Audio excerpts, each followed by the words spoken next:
Did you ever notice how the first few minutes of your morning can determine the entire trajectory of your day?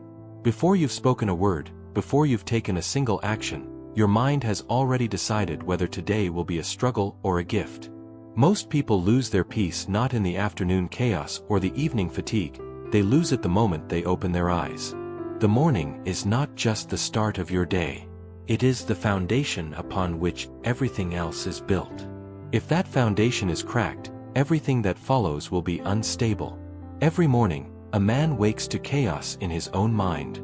Before his feet touch the ground, he is already anxious, rehearsing conversations that haven't happened, anticipating problems that may never arrive, carrying the weight of yesterday's failures into a brand new day.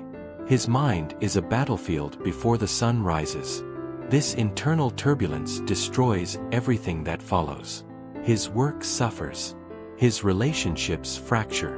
His body grows weary not from labor, but from the exhaustion of constant mental warfare.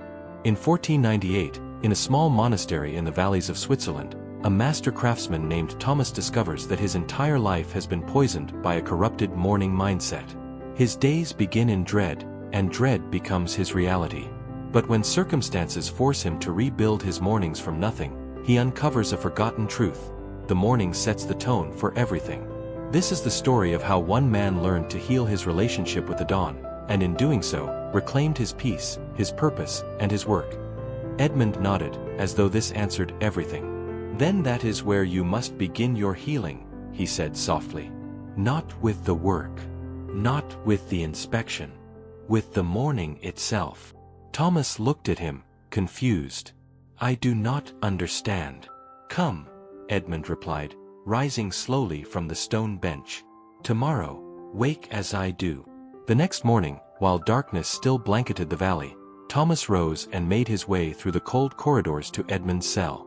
The old monk was already awake, sitting by his small window, facing east toward the mountains where the sun would soon emerge.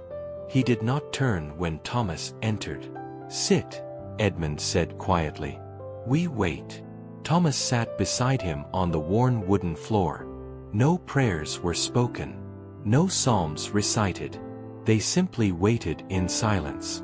And as the minutes passed, as the sky gradually shifted from black to deep blue, then to pale gold, Thomas felt something strange, a stillness he had not known in years. The first ray of sunlight touched the monastery stones. The valley below began to reveal itself. Trees, pathways, the distant outline of farms. Edmund spoke quietly, his voice barely above a whisper. This is the only moment that is real, he said. Not yesterday's failures. Not today's anticipated disasters. Not tomorrow's imagined problems. Only this, the light returning, another day offered, another chance to simply be here. When you begin your morning by rehearsing catastrophe, you have already abandoned this moment. You have already left. Thomas felt tears sting his eyes. For the first time in decades, he was simply present. Not performing. Not preparing. Not defending himself against imagined judgment. Just here. Over the following weeks, Thomas changed his morning ritual.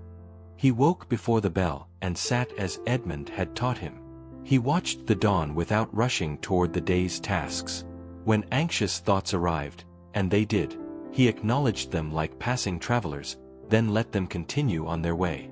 He did not invite them to stay. He did not rehearse them or build monuments to them.